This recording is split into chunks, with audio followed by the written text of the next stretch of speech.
What's up, everybody? So I am starting my monthly review. Plenty of stuff to go over. I am going to go through. I'm not going to watch the video for all of my trades. I'm going to watch the video for this past week. But a new thing that I started doing is taking screenshots of all my trades. So I'll run through all those. But first, just kind of a recap of the profit and losses.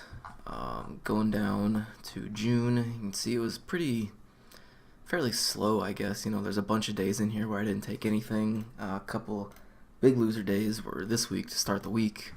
I definitely want to go over them, kind of pick them apart a little bit more. I already got some ideas as to what really happened, but maybe I'll see something different the second time around. Profit and loss curve here. Kind of got Batman symbol bouncing off. Hopefully making new highs pretty soon here, coming next month, next week. But overall, trending up since March, so definitely pretty good. For the week stats, I was 2 for 7 on trades, minus $360. Another thing that I started adding here is shares traded. Kind of get like a dollar per share idea. It looks like my best was 50 cents a share, which this doesn't really tell me too much. I don't think anyway. I can't really find anything online that says it's really significant. I just kind of did it just to do it. See where I'm at. I think maybe once I start using bigger size or something, I might see how well.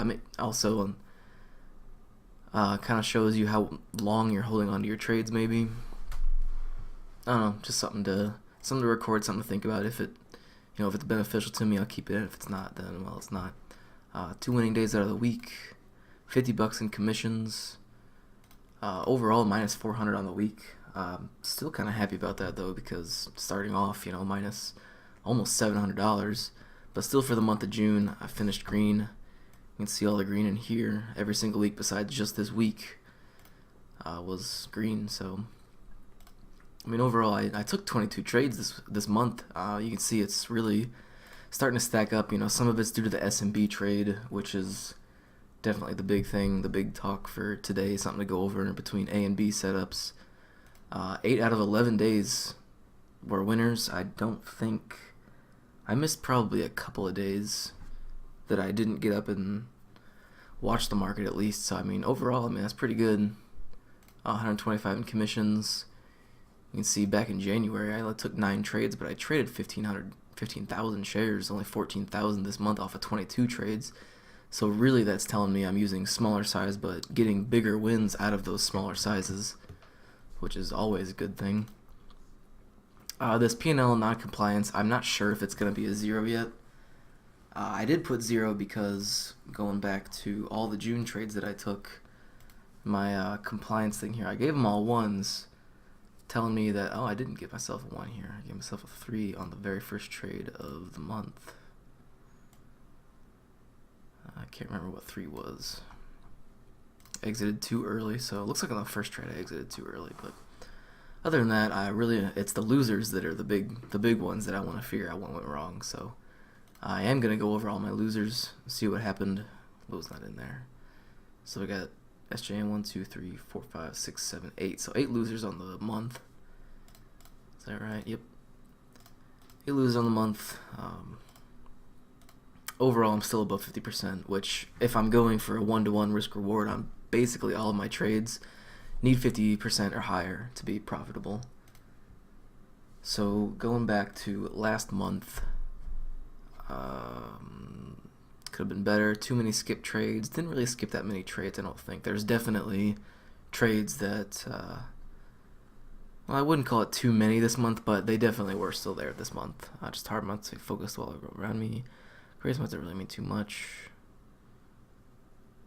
Best trades, definitely goes to come. What is one thing I do? Comfortable with bigger size, definitely using bigger size, which is part of the reason I think that these couple of days were so bad, is because I was using bigger size on these trades.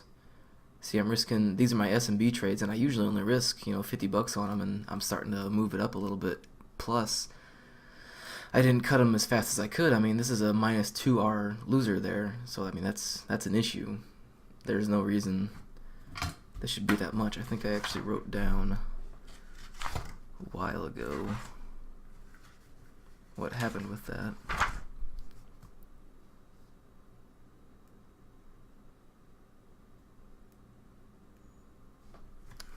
Maybe I didn't.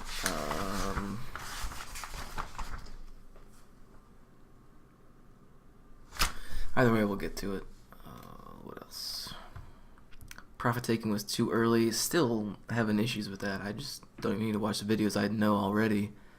I still feel like I can be holding out for more. I had a trade today where I probably could have held out for more, but because I was so red, I didn't want to have a small loser turn into a, or small winner turn into a small loser. I just wanted to make sure that I was green on the trade. More often than not, they get there, but specifically get bigger on my other trades, especially the S&B trade. For what I did worse, new rule is I want to try and take partials. Yes, I definitely figured that one out. I got a new thing that I'm working with. I'm able to identify price levels a lot better. Even before and after the trade, you can see that there's clear levels that are holding, and those become my new stop loss within a scalp trade. My best, increasing my size, always getting bigger. Did I treat my worst goal? Profit taking still off. Goals for next month. Re-enter appropriately. I don't think I had another situation where I could have done that. More S&B trade data, I got plenty. More unusual scalp data, I got plenty. Finish the playbook. I did finish the playbook. It was a great book. I suggest if you haven't read it, definitely go check it out, especially if you're new. Gives you a really good idea of new trades and strategies you should be looking to take. Take partials as they go in my favor, or exit the trade at my stop loss. That's kind of iffy. Take your B setup trades, they also work. Not just take my B setup trades, but take my B setup trades with minimal risk. Thing that I noticed this month is, well, really just this past week, is there's a setup for an S&B trade and there's a B setup for an S&B trade, and we'll definitely get to it, but the B setups are the ones that I need to not be risking as much money as I do on my A setups, for obvious reasons. So that was goals for the last month, goals for last week, more taking partial problems, take B setup, haven't had opportunity for the gap and go yet. Yeah, this was the big thing of the month, is wait for the stock to tell you that the new price is holding well. That is the new spot to take it off if it fails there. This way, hold out for bigger size, minimize risk, letting the market tell me where I should be getting out. Adding to winners for the S&B trades, definitely very clear. S&B trades were great, taking out the data, use my advantage. Taking money too early, I do have a plan, working on that. What specifically will I do next week? Stay focused, be well aware of everything. The market's been kind of weird. I mean, there's so many stocks that look really good for an opening play, for later plays in the day, and then if I'm lucky, one of them will set up. I mean, that just seems to be the case.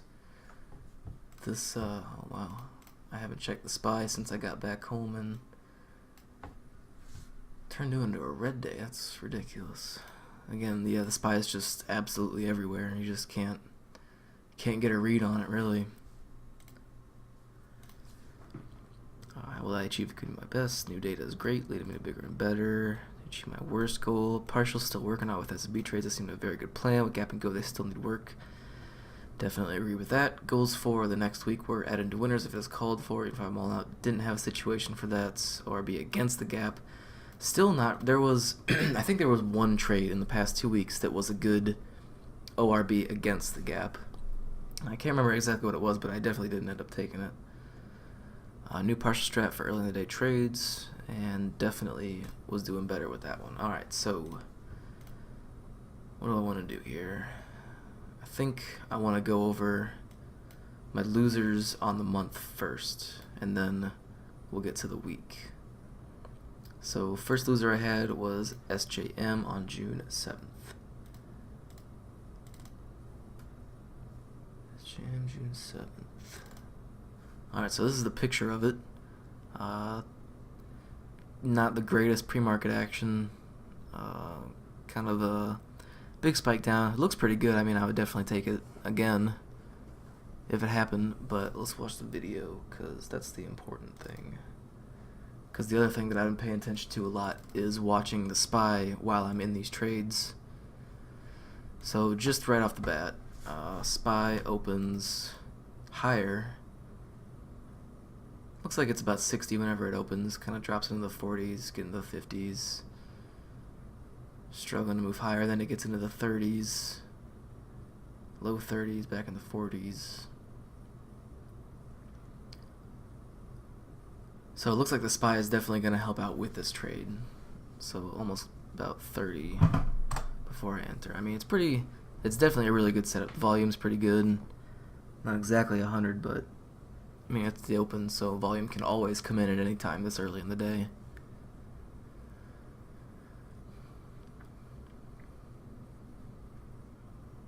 So I'm trying to get in at 09, get in at 08. Really nice initial move. Watch that again. Accidentally turned my video off.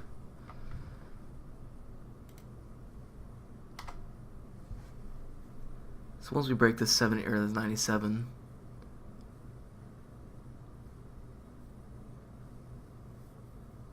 immediately big spike down 50 cents, which I also can't remember. Since at risk, so I was risking $1 to make about $1. So my risk was about 98. Which I think that's the right call, because opening range turns out to be, for the ones that I take anyway, they either work immediately or they don't. So they're pretty much the exact same as the gap and go.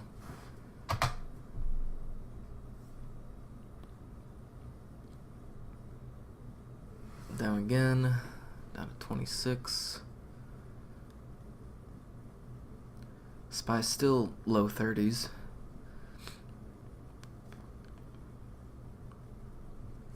I mean, it's a good initial move, but it didn't quite hit my profit target, so I gotta hold on to it.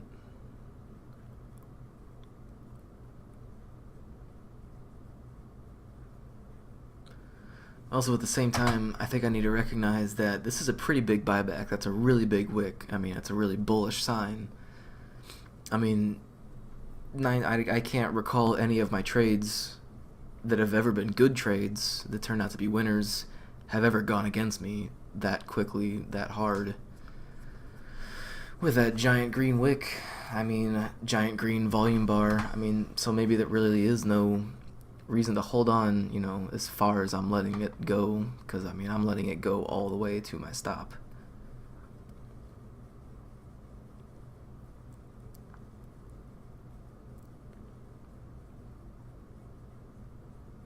Because, you know, the best trades, they work immediately, and they don't do what this did. They don't have a 2-minute bar, 1-minute bar, or $2 1-minute bar right as my entry is in there. I mean, I think I'm gonna write that down. If stock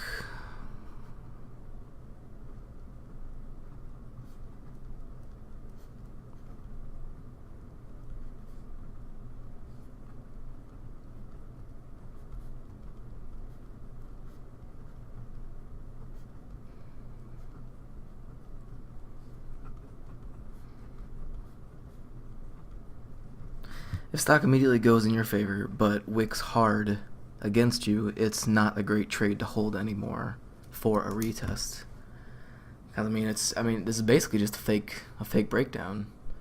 I mean, it got bought up real hard. I should have sold this thing.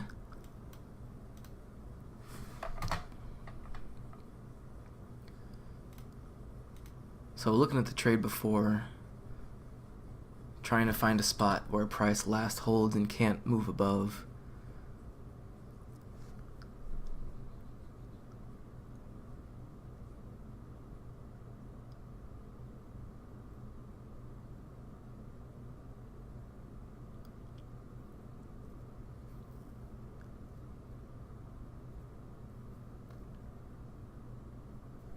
It looks like it was 70 something.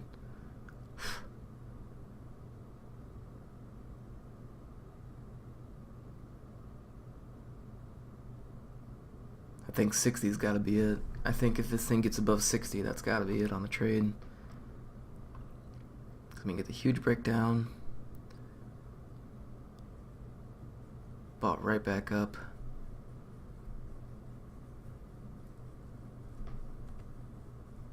SPY's still in my favor, though. SPY hasn't gone against me. But I think at this point is when I really need to start thinking about getting out, because I mean the tape, there's no red, there's no huge sell signals anymore that's telling me that I should hold on to it. I mean, it just gets bought up immediately, and there's that 68 again, goes right back up to 90. I mean, I could have saved myself a little bit, maybe on the 60. You know, I might have been able to save like $50 out of this trade. I mean, everything always comes down. It seems on my trading career, everything just jumps around from figuring out one thing to the next, and I think the new thing is reading the tape and figuring out where prices are holding that need to hold for the trade to still be a good trade, and you know, just finding ways to minimize your losses. And it seems to be all on the tape and level 2, and I think that's got to be a big thing going forward.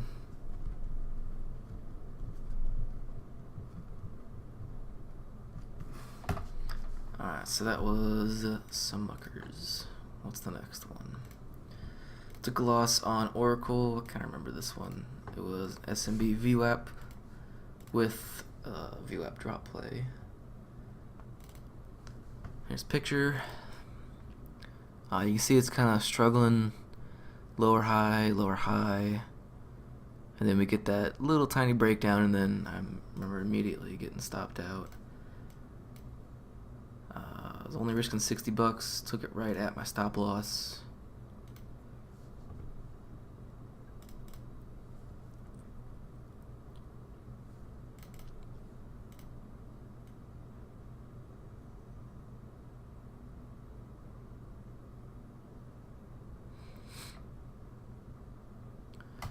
So I mean, really, it initially was supposed to be a good SMB play for a breakdown, kind of a bounce off of VWAP, but I remember coming to the conclusion that this is just too much consolidation. I mean, there's some kind of time limit or something. Like, ultimately here would have been the best place to really get this thing short if it wanted to move short, but instead we get these huge green volume bars moving the stock up, and I mean, that just kind of, it really should have eliminated the trade from the beginning. I should have just completely ignored this one, because it's supposed to be a bounce. It's not supposed to be a sit here for, you know, half an hour and then maybe volume will come back in, because I mean, clearly you can see volume's gone. I mean, nobody else is really trading it, looking at it, or nothing.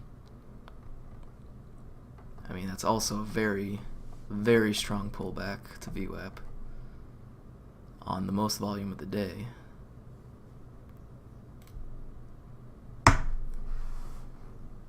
Trying to get in at 33. Got filled.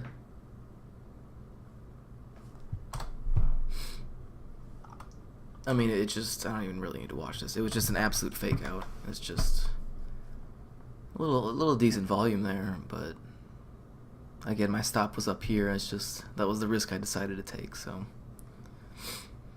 luckily it wasn't anything huge size. Only lost $50 on it, $60 on it.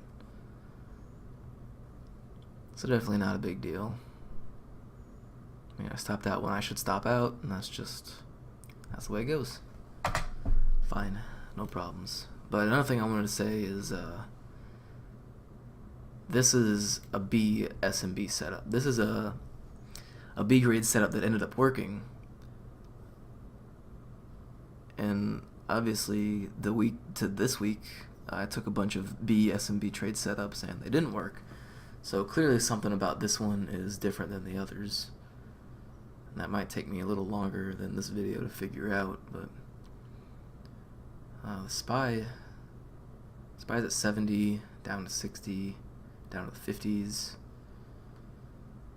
way back up. Yeah, this is the trade that I added in as soon as I saw that huge spike in the SPY. So the SPY definitely helped out with this one, which I think that actually might have been the major reason why it worked and the other ones didn't, because the SPY was not in my favor in the other ones.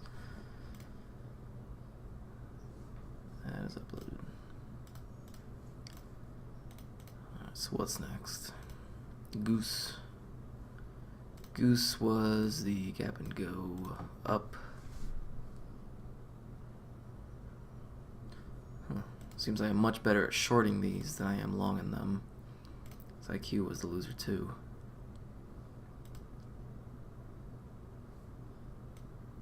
remember having so many losers on these gap and go ups. That was a loser. Huh. CBI was a winner. HLT and Snap, both winners. Maybe the losers are so far away ago that it doesn't really matter anymore. Unless UA and MIC, one was a loser.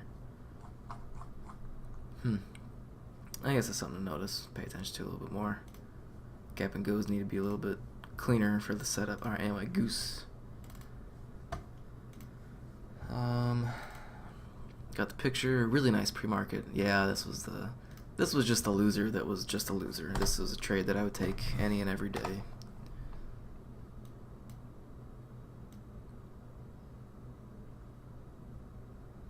I mean, decently sized pullback right at the open. I mean, it's nothing I haven't seen before.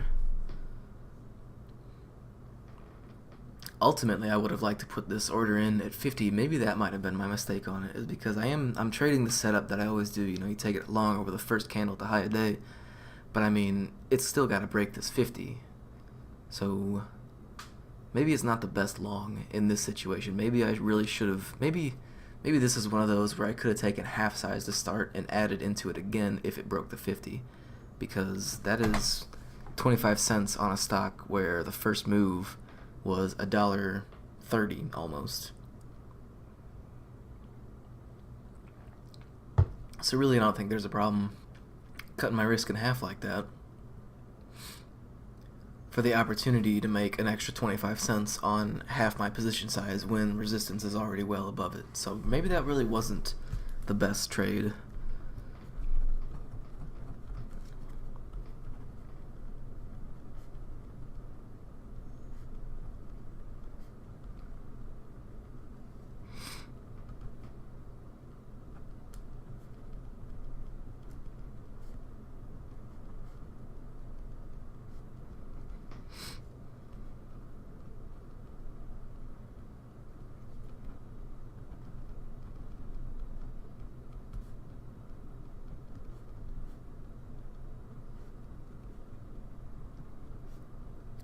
Okay, so Goose, resistance right above it at 50. I was long full size right before that 50 mark. What I should have done is use half size at the right spot, which is where my entry was, and then added the rest on the break of a pre-market high. Because say it did get to this 50, I mean, there's no reason that I should expect it to be breaking it just like that.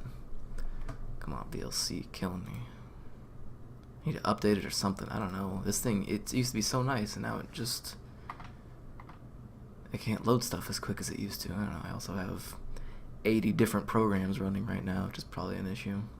But this is also the one where I'm pretty sure there was a hidden seller here at 40. We got a 39, 40, big sell at 40, and then we hit that 40 again. A little bit there, a little bit there. A little bit there. See, but he's still there. 2,900 there, so I mean, you can definitely tell there's a hidden seller there. So that's another reason that I should have gotten out of the trade. Put my entry in right above him again.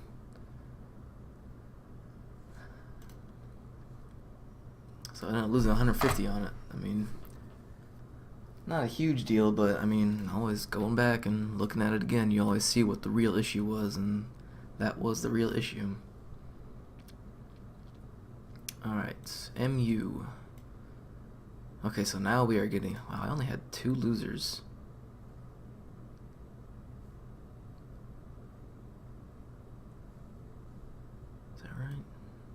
SJM, Oracle, and Goose. I only had 3 losers before this week started. Huh. So let's see, if I didn't take these 4 trades, this would go down to 18, and this would go down to, no, still 14. So I would have been 14 for 18 if I didn't end up taking these trades, but this is why we gotta watch stuff, because we gotta figure out what went wrong. Alright, so MU, I took a S&B consolidation trade on it with an, or not an ABC, it's the next one. Alright. Here's a picture. Didn't get a lot of pre-market, that's alright though. Had not the greatest opening range breakdown. It's kind of little bit too strong of a pullback for me to want to get into it. But I did like the move after it. Definitely looks really good on that. A little bit of a pullback here. Kind of consolidated for a little bit. I mean, it just ticked me right in, and then I stop out all the way at the top up here. Which I wonder... It couldn't have been my risk, because I stopped out way after it. So I was risking 25 cents. I was in there, so I was risking from 50, 54.50.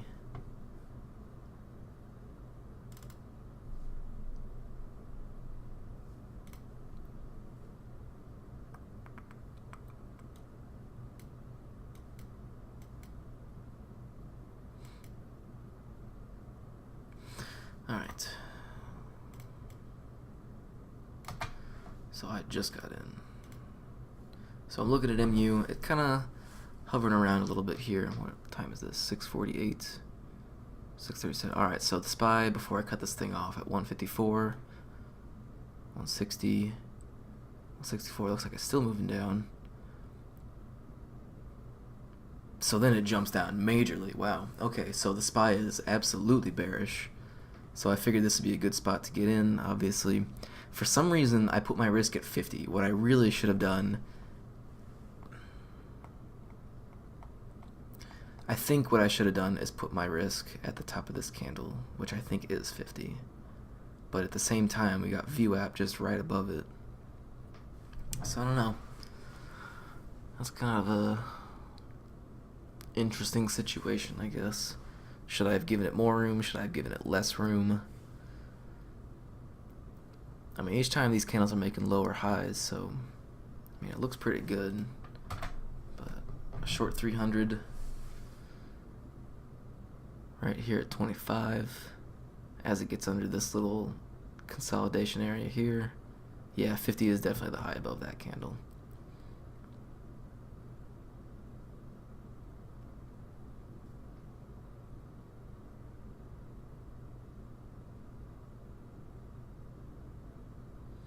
If I remember right, I don't think I was profitable for a second on this trade either.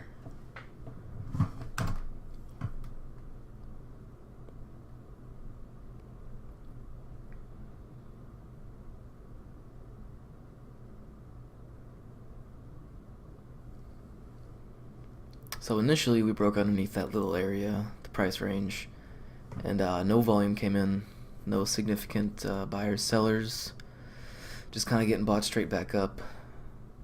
And I mean, it was definitely that situation where it's kind of a trap. You know, it's people like me that end up shorting that thing, and then as price moves right back up, you know, you get that squeeze and it just goes right back to VWAP. So I mean, at this point, I need to be thinking, okay, there's not really too much of a reason to be involved in this that much longer. Because I mean, I just need to know. I need to tell myself that it's a fake out. And there's nothing wrong with exiting the trade and re-entering back in if it gets down there again, and you know everything else around it is calling for it.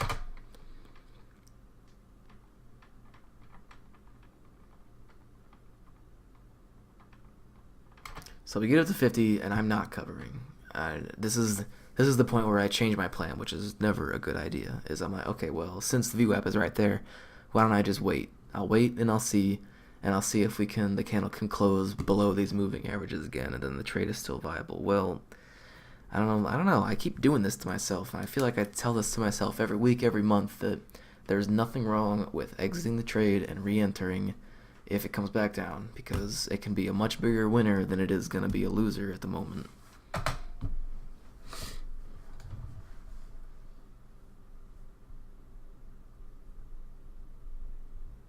I mean, I turn an unnecessary loser into a bigger unnecessary loser. I mean, right now, I mean, this is my chance to get out of the trade. We closed above the moving averages, but I mean, I'm still holding on. You know, this is a perfect spot to just get out, because now it's got a re-break underneath these moving averages. And just watching the tape, you can see it bounced right off of that 45. I think it was actually 40.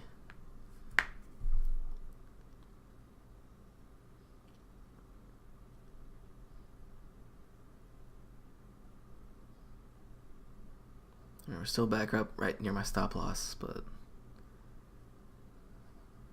I mean, I changed my risk base. That's pretty much what I did. Is I changed my risk right in the middle of my trade, which, again, never good. And then I just stop out once it touches VWAP, because obviously it's going to turn into a squeeze. I mean, I already took a $100 loser on it. I mean, now this is another situation where it can set up again for another S&P trade. Probably, maybe. I shouldn't say better, because the moving averages are underneath VWAP. But if the moving averages are still on top, you know, it sets up again for another trade. I mean, there's nothing wrong with going for it again, because it's just another setup. I want to see what it did after.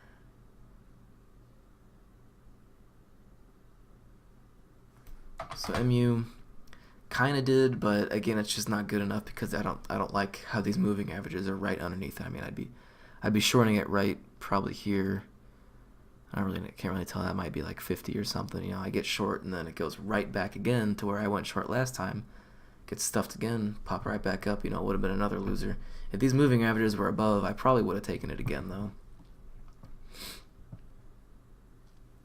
And I would call this an A setup too. My problem was my risk management. That was the main issue. You know, I lost an extra 10 cents on it when I shouldn't have lost an extra 10 cents on it. Alright, so what about MU here? Changed risk in the middle of the trade.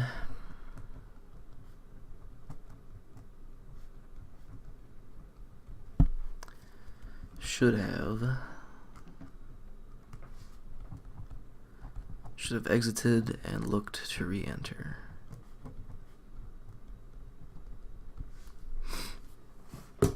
Just should have stopped out. That was the obvious mistake, is I just should have stopped out.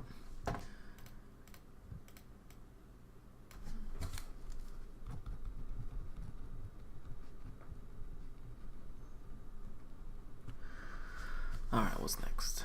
CCL. CCL, risking 16 cents, ended up giving up twice that.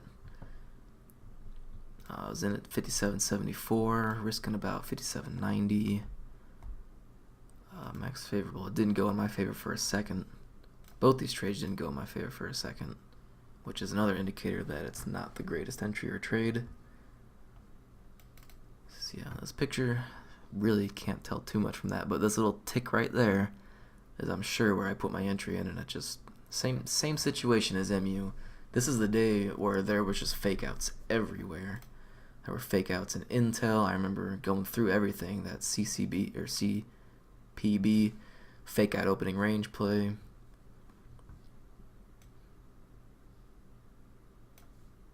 Intel fake outs, more just chopping all over the place. So really just a bad market environment. Definitely didn't help anything either.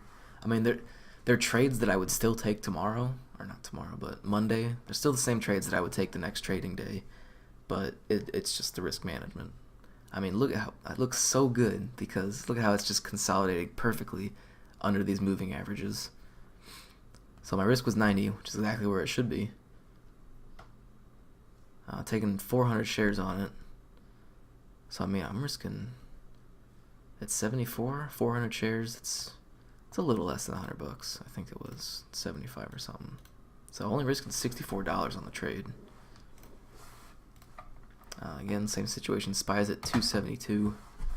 So oh, that's been really fast.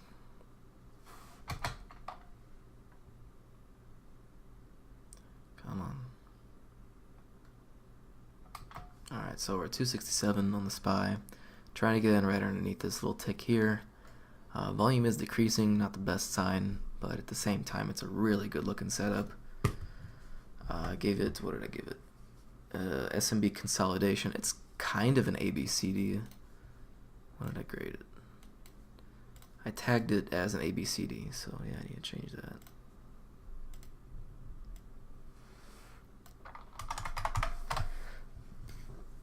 Alright, now what happened? So it jumps. Somebody shorted it. jumps right down underneath it. I get in as well at 74. SPY also dropped another little decent amount. Come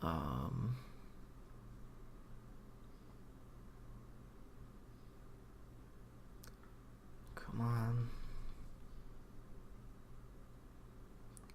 Gets bought right back up. This is that this was the weird one where it just, look at it, it jumped up to 90.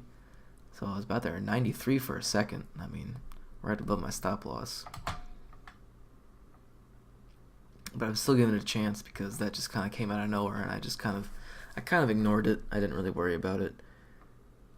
And then I think it was at this point that I realized that the spread's kind of spready. It got kind of spready out of nowhere too. So whenever I entered this trade, there was a penny, there's 2 pennies.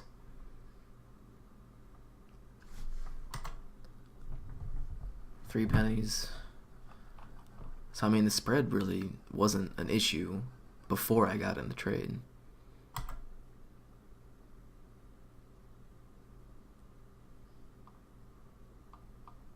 And then I get in, and then once after I get in, that's when stuff just starts kind of blows up really.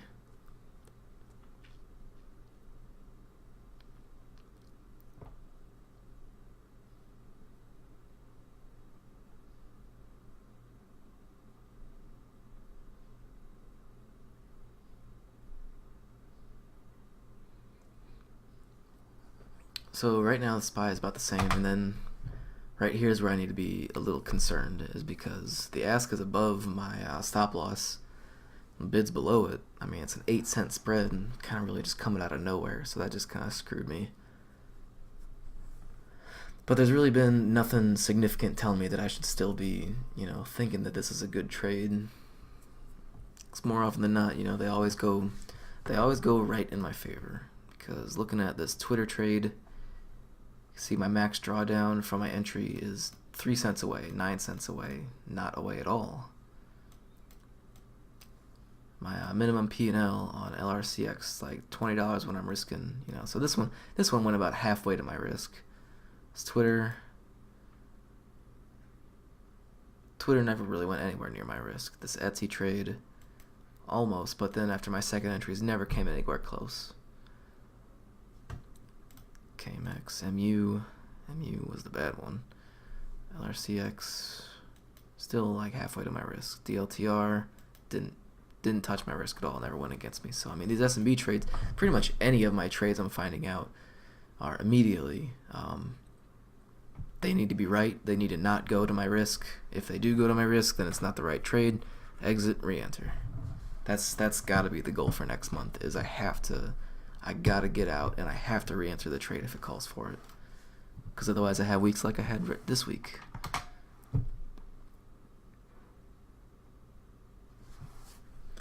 At this point I need to be really cautious that it's going to be just a fake move, and it is. I mean, it just runs. I'm not clicking the button. I'm still waiting to see what happens. Because I think it's this kind of, we close below it still, so I'm like, oh, well, we might be alright. But why do I don't know. It's always that emotion. I'm looking at it now. Obviously, it's just get out and get back in later, but I don't know. I'm just not thinking about my risk in these trades. I'm not focused on it. Because for some reason, the idea of hoping that it might come back down rather than stopping out now and getting back in and just accepting the loss appeals to me more than the smart decision, which is to just stop out when you're supposed to stop out. I mean, I got squeezed pretty. Well, I avoided the big squeeze. I mean, these are two losers that didn't. I could have saved $30 on that, and I mean, I could have saved literally half on that. So this day could have been about half as bad as it actually was. This is fine. Mistakes are good. We learn from mistakes.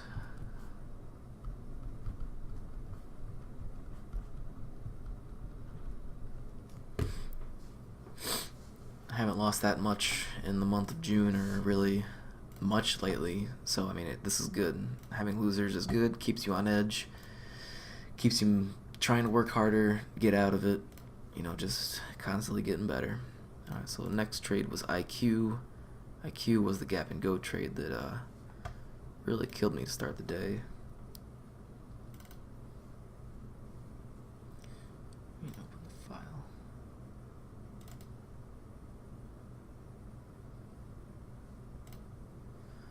Alright, so IQ, really good situation again. Getting up there above pre-market high of the pre-market. Just popping above, and I mean I just got stopped out. And I think this was one of the trades that just didn't work.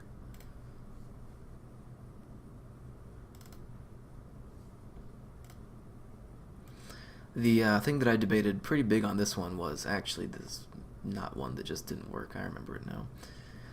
I even wrote it down. So IQ was the one where it really made me figure out that the SPY is indeed helping with these trades. Clear stop loss price levels before and after entry.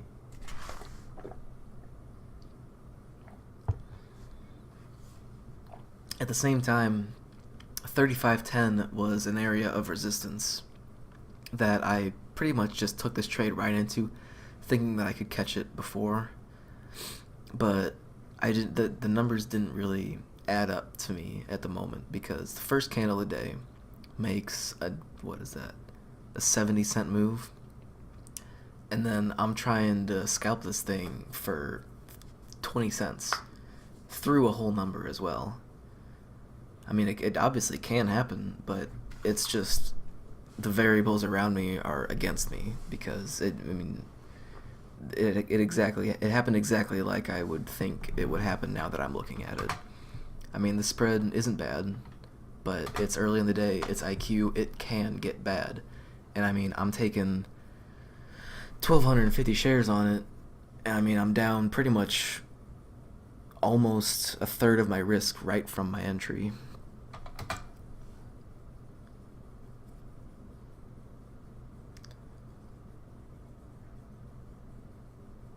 We make a little push again up towards 95, 96, 97, 98, 99. We tap 35 and come back. And then now is the part where I need to be a little concerned, because there was a ton of buyers up there, or sellers up there.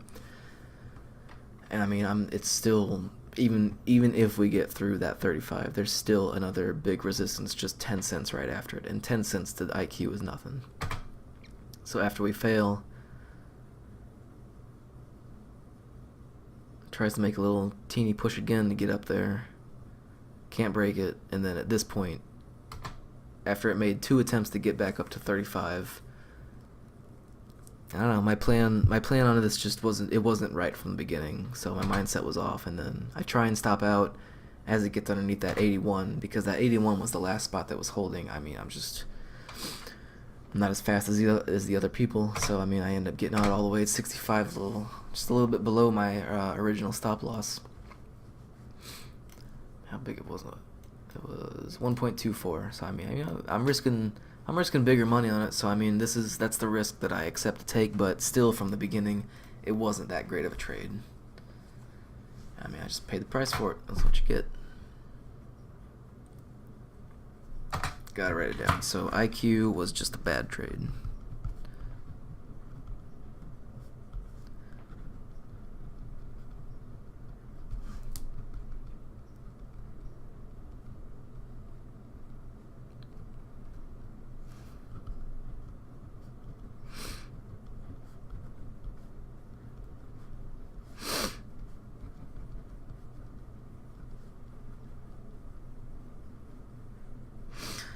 IQ's bad trade, resistance right above. Easily it can make a 70-cent move, and I'm trying to get 20 cents out of it. The numbers just don't work in my favor. What was next? So after IQ, it was Netflix. Netflix was an SMB ABCD.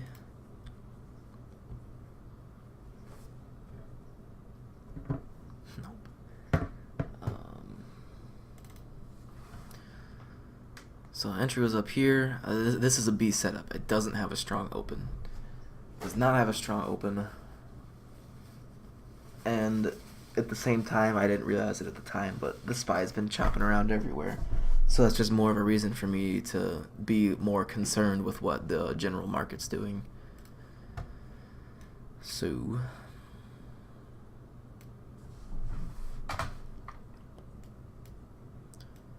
Netflix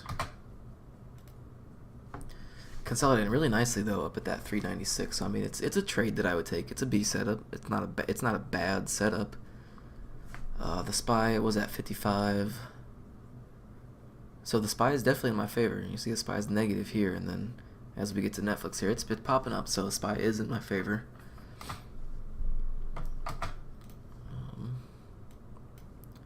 Netflix risking 150 on this SMB trade. So for some reason, I decided to risk a lot more on this SMB trade than most of the other trades. I was only profitable for $15 worth, so definitely nothing too big. Risk was 394.70, which I'm pretty sure was below this candle here. Which kind of isn't really, that's a lie. It's below this candle here.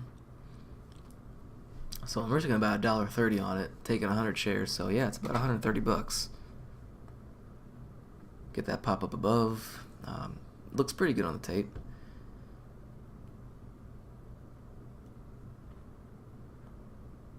I mean, this isn't a scalp trade, so these are ones that I'm okay with holding on to, letting it come for a retest.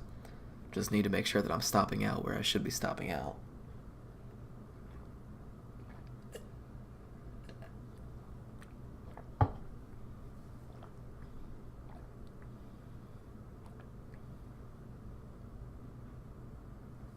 Making a second push.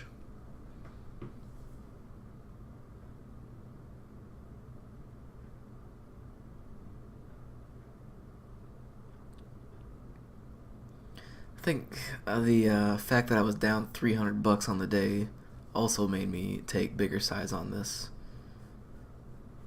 So maybe there was a little bit of revenge trading in there.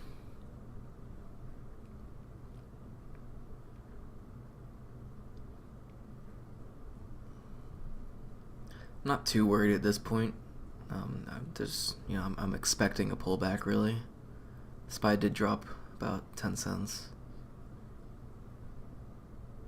If anything, it's just setting me up for a new spot to enter more, new risk. Make my losers a little smaller if it does get to that point.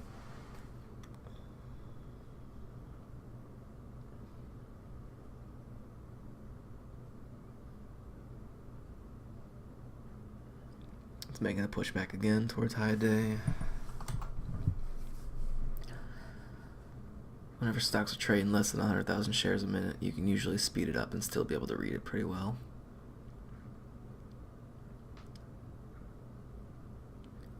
So the high is at 46, and I'm definitely waiting to see something better. At this point, I should definitely, I don't know. No, I don't think that I should raise my stop loss, because it just hasn't given me enough yet. It hasn't given me any indication that it wants to go down or up. But at the same time, that whatever level that is, that's 20-something, is holding pretty well. But I still want to give it that chance for the moving average to come into play. So I think the right call is to stick with the original stop. I do cut it off before.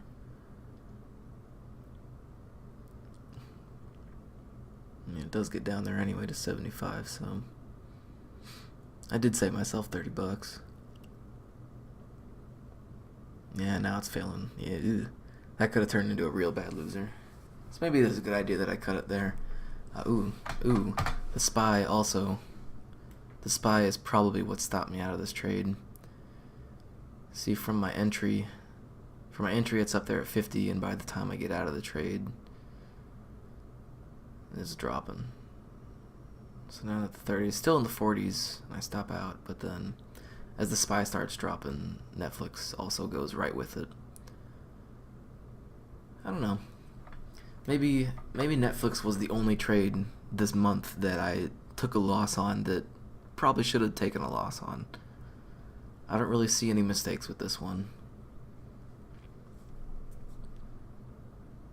being down $300 on the day, there's not really a reason to give it more room to let it retest this area. If, I really should, if I'm down $300 on a day, I should be looking to take trades that are immediately in my favor and never go against me, because there's no reason to make a $330 loss even worse than it already is. And I mean, turned into minus 435, definitely my worst day of the ever. And it looks like it bounced back a little bit from VWAP and made a decent push higher. I don't know, there might have been a trade in here somewhere. But I mean, I was after I took that loss, being down that much money, I was definitely not in the right state of mind to be taking anymore. So took WBA. So for this week, took a gap and go. I missed the whole column in here. How did I do that? And it is not a safe column to delete. Actually,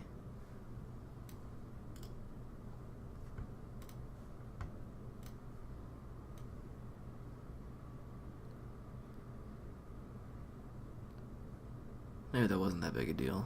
I don't know. Maybe one day we'll find out.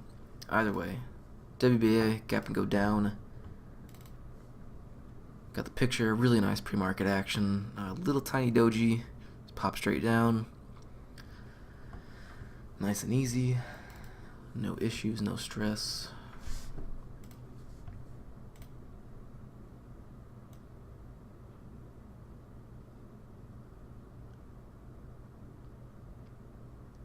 Alright, so WBA. Moving a little fast. Order is in at 25. I'm just moving a little fast. My speed's still half as fast. Alright, so we get a nice push.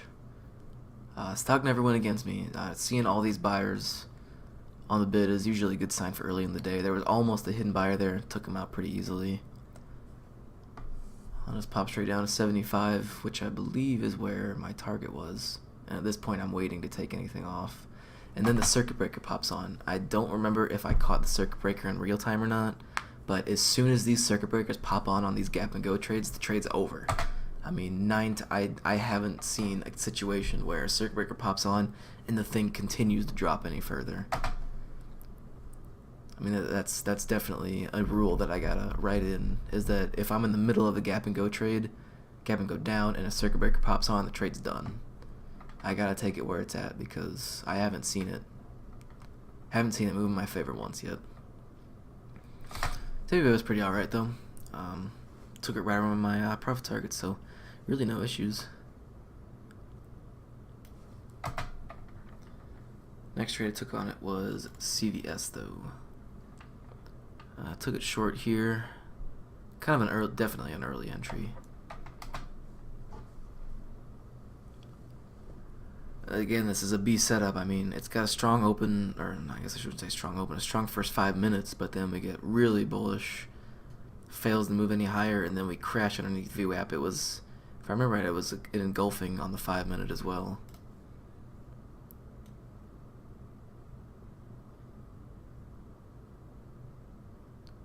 So I took an early entry. I mean, it looks pretty good. So the SPY is at 3 here. So it looks like from the time we got to this trade, it's just kind of chopping around. The SPY is not really helping, it's not really going against me. It's just kind of like right in the middle. So I took this. This is a very clear B setup. This is it's just flat out not great. Risking only 40 bucks on it. That's fine. I think that's where I told myself it's a B setup, so I don't want to be risking too much on it. Risk is at 63.75, so right above here at these candles. This might have been a situation where I could have made my risk above 63 as well, kind of just going for the next high.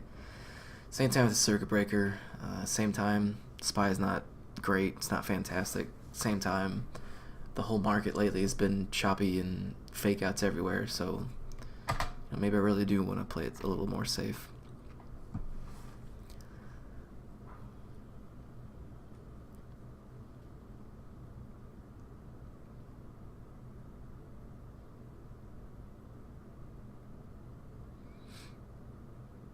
So I do take an early entry, 200 shares at 55.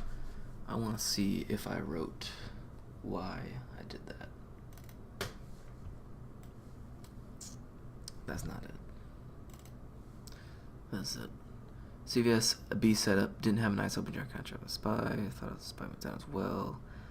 SPY made a big drop, so I went with it with 20 cents of risk. So SPY did make a big drop. We are now all of a sudden down 40 cents when we were flat. So yeah, I would say that's all right. I'd say that's a good reason to get in.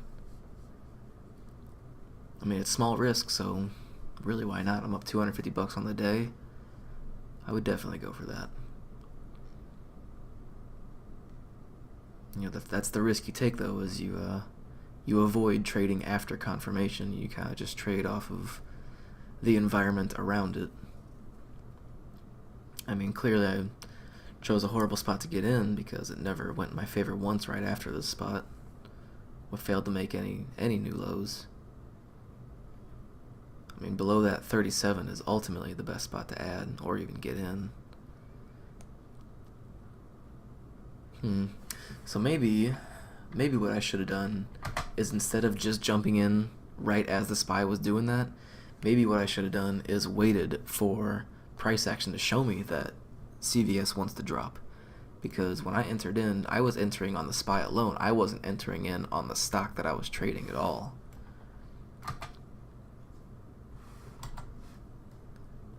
And big sellers there. You can see the SPY is starting. SPY is really starting to drop now, but CVS isn't breaking this 58 level at all. Alright, now we got 54. I get in at 55. I think that's a mistake.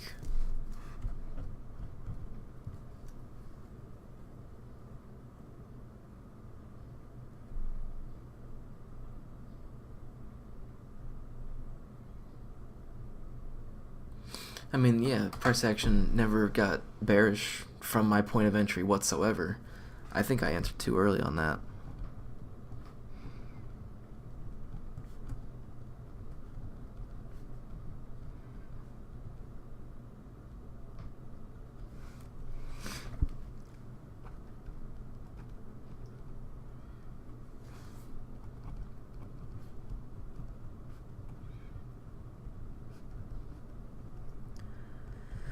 Alright, entered too early based off of SPY only. CVS was not bearish at all in the moment of entry. Should have waited.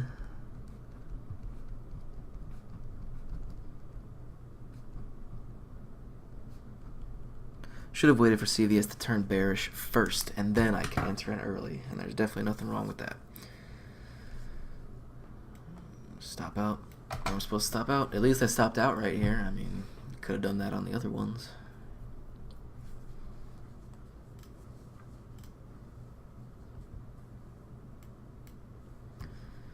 And that does it for that. And then WFC took the opening range up today.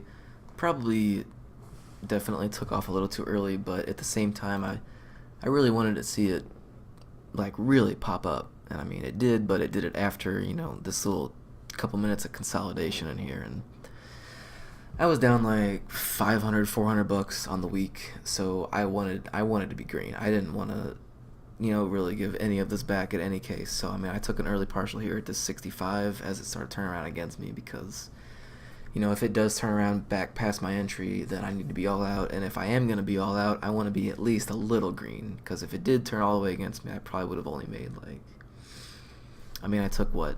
I only would have made 25 bucks.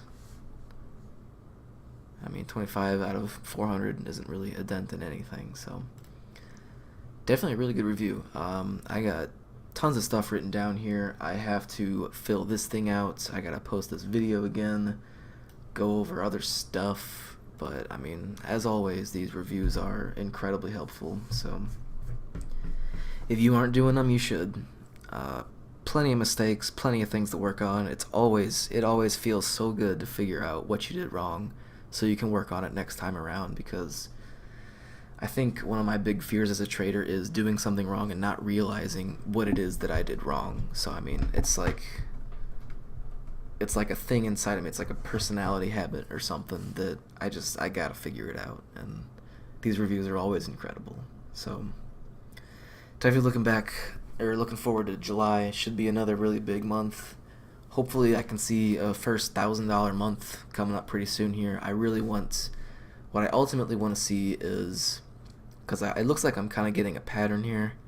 I got 6 weeks of green, no, it's 5 weeks. 5 weeks green, red week. 3 weeks of green, red week. 4 weeks of green, red week. So it's like 4 weeks in a row, and then I have one bad week.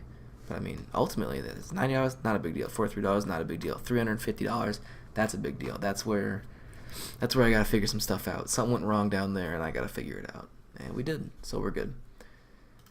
So July should be pretty good. Definitely got new goals to work on, new things. So I will be back on then, and thanks for watching.